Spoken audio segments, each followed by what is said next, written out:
感動を分かち合うアサヒビールとマツダの提供でお送りします。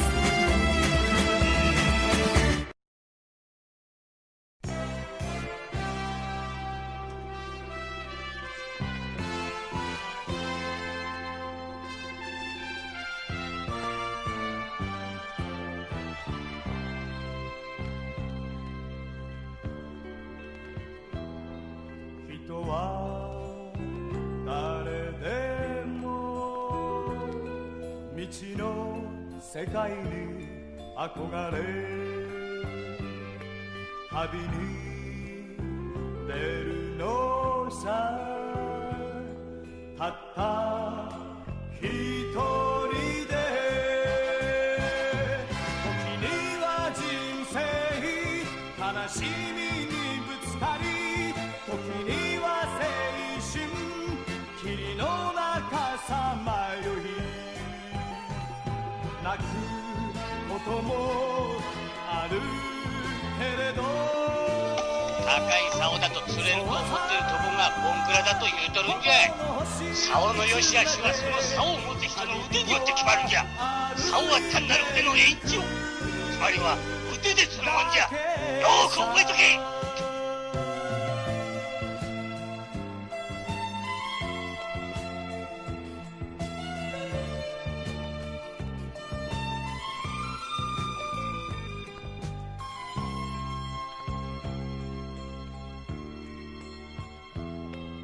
人はいつでも未知の自然に挑んで、そして傷つき愛を知るのさ。例えばふるさと父母を思って、例えば思い出アルバムをめくって唇を噛むけれど、そうさ忘れた歌を探して旅人は歌ってゆくだけさ。そうさ心の星を見つめて旅人は歩いてゆくだけさ。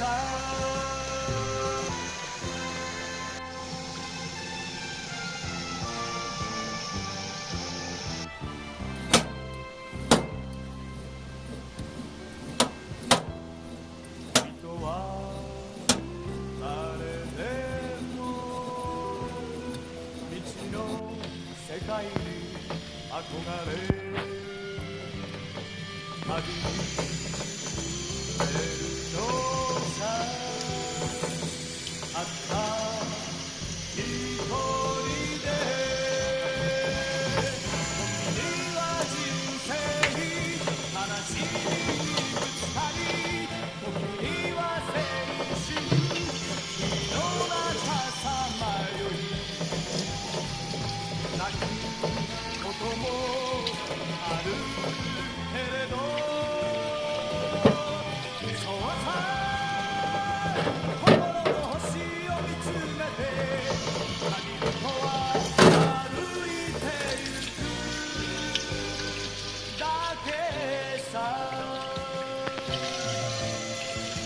中についてる？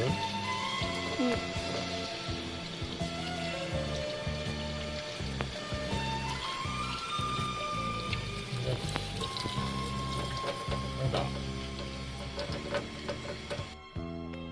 人はいつでも未知の自然に挑んで、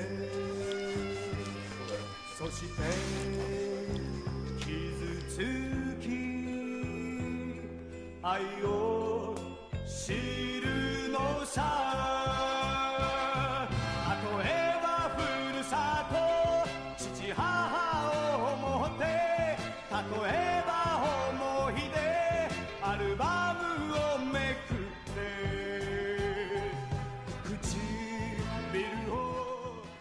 寒